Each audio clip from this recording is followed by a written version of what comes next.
Hi everyone, we're back for Roxy's Journal of Stitchery Volume 5 and it is the April challenge. Something I'm really enjoying about these challenges is that I hadn't made a horsewhip and I wanted to for a while. I'm also interested in making bags, and I watch a lady called, the YouTube is called Christine's Home Affairs, and Wynette and I visited her on the drive up to the Roxy Girls workshop, so that was lovely to meet her in person. Anyway, she does really good tutorials, so if anyone is interested in origami bag with a drawstring, I will put her link for her tutorial below, because it's a fantastic tutorial, and I thought I would make one. So I've taken her sizes, and what I've done is just increased by 2 centimeters. So it's just a little bit bigger. So I've cut my pieces, and I've wanted to use this beautiful fabric for a while. It's like an upholstery fabric. Now it does fray, so I will probably stitch and then zigzag, because my overlocker doesn't work at the moment. I will be sewing the pieces together to make it just neat for the edges. So there is 4 panels, and I'm planning, so it'll be panel plain, panel plain. I'm planning to do something on these plain ones, but we're not there yet. And then there's 2 of double the width, same height, for the lining. So I've been picking out, I do like pink, I'm a bit of a pink girl sometimes. I've been picking out some of the beautiful pinks to match with that, but I also am quite happy to bring out a bit of these beautiful yellows. I've got more yellow on this one, so I might start with this one. This one's got it's leaves, but it almost looks like it's little birds, so I love it. I just love this material, so I'm going to start with this one. Anyway, the point of that was I'm starting with that one. So I'm thinking on this side it's going to be a variety of techniques, some applique, some stitching, probably maybe like collage-y type of things. Start in the middle here. I'm just using a hoop because I did cut them up so as I had them all ready to go, but I will use a hoop to get some stitching done. Just cute little hoops. I've got, this is a bit shiny, this floss. This is something I got out of someone's grandma's stash that can be broken down into separate strands, but also just looks like a string. So I'm thinking of using this. Let me see if I can get it through the eye of this needle, because this needle I think is a good size. Oh, good. I'm noticing that this colour is here, just in little bits. It's very, it's a beautiful watercolour, and some of them are just like little circles. So I'm going to do little French knots in some of them.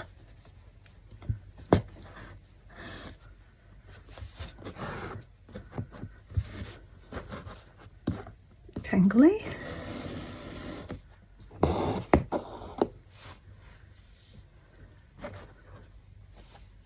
Just 2 twists.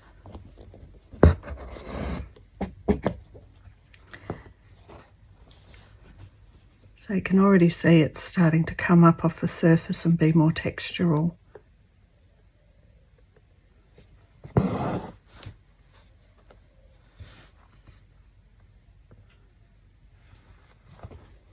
So let's just take a moment to just enjoy this sound with the doves in the background.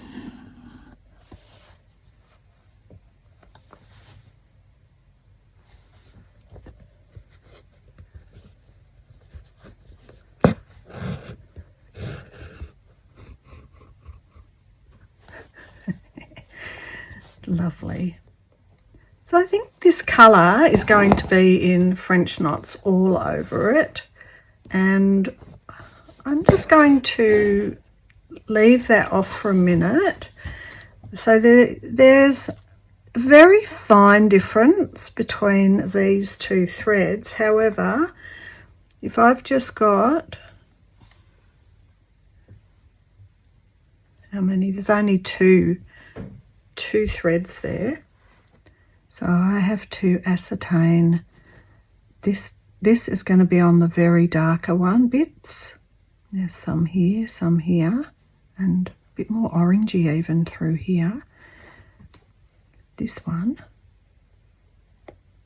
can go next to it and just be just a bit different. Just maybe a bit of thread painting, but very fine. Coming in up under.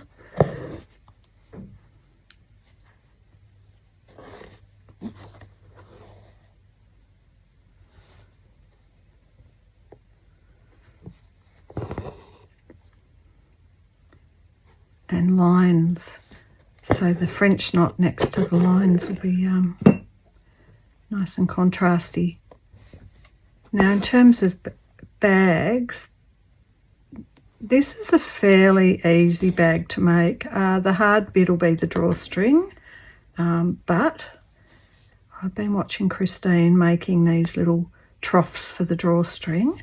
And I know when I made my art bag last year, when I painted the fabric and cut up the little squares and wove it and then made the bag, that I didn't know that technique that she uses. So I even might revisit that bag. I've got a little tub of little bag projects. So I might even... I know sometimes I say I might and then I get really busy and don't have time to make a video, but I might end up doing a lot of those little bag projects and getting them finished. And I say that and I'm looking at how much stitching there is on the panels, plus my little project for next month that's coming up, which has required a lot of stitching in the background. But it's so peaceful. It's quite a good thing. I don't mind it at all. So starting to get a little bit of contrast there. Now the other thing I'm thinking, I know there's a lot of blue. This is a little bit brighter than that background, but I still love it. What else have I got in my little blue section? No, I think I like this. It's a bit softer. Okay, the other thing I'm thinking about for the blue background, these are all just little tiny spots in this background. I'm just thinking I'm going to do a whole heap of seed stitch, I think.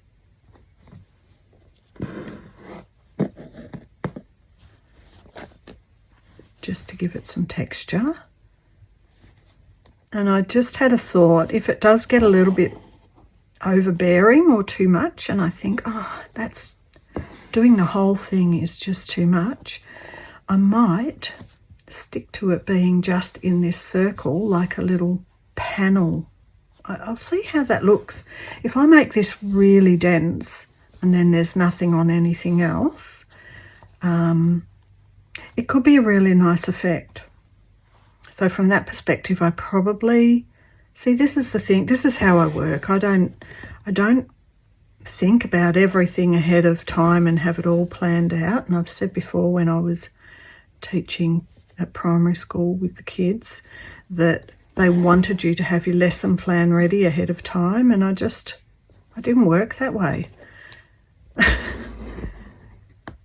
Because then you had to prove you hadn't gone off the lesson plan's kind of design. And while that works maybe for a lot of more logical people, it doesn't necessarily work for me.